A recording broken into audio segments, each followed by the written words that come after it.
Hello, my name is Zachary, and this is my paper slide of Macbeth, which is a play written by William Shakespeare.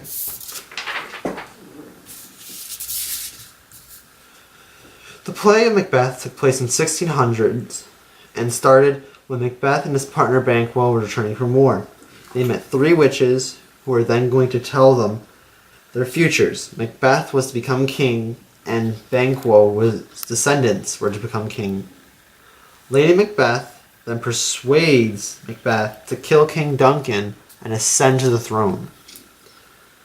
Out of fear, Macbeth then sends murderers to kill Banquo and his son so that they do not dethrone him. Only Banquo was killed and Fleance escaped.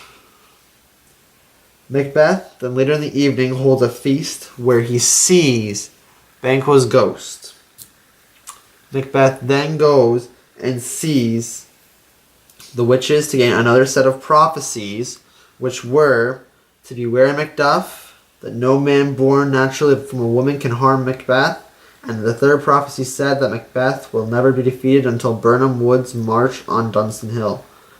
Macbeth then, with his newfound confidence, sent murderers to kill Macduff's family's members.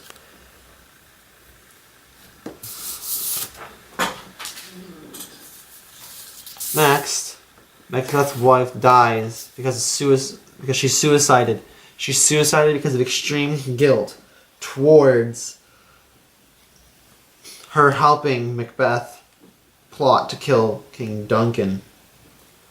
Later, Macduff and his soldiers march hidden under Dunstan Woods on Macbeth's castle.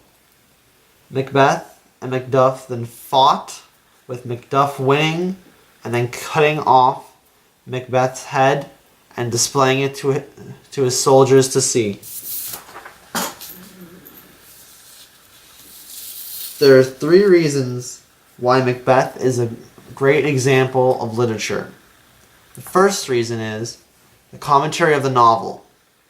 The second reason is the author's universal truth. And the third is the play's many conflicts. Knock knock, who's there? Bill Delaney made criticism towards Thomas de Quincey for failing to notice that the knocking at the gate right after the murder of King Duncan was more than just a clever stage indication. Banquo said, "What, sir, not yet at rest? The king's abed.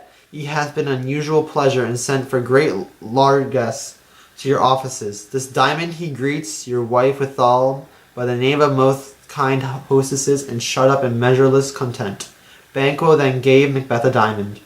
Macbeth then said, "Our will became the servant to defect, which else should have free have wrought." Macbeth, Act 2, Scene 1, line 15 to 23. These lines which were quoted explain several questions to the plot which was necessary for Macduff to knock at the gate, which would make Macbeth, Thane of Glamis and Cawdor, come to the gate to let Macduff in. The porter's speech, which was directed towards Macduff, was an explanation as to why no one had answered the gate. If the knocking had not occurred, then Macbeth could have easily followed through a plan to be pretending to be fast asleep instead of being outside the king's bedroom after murdering him.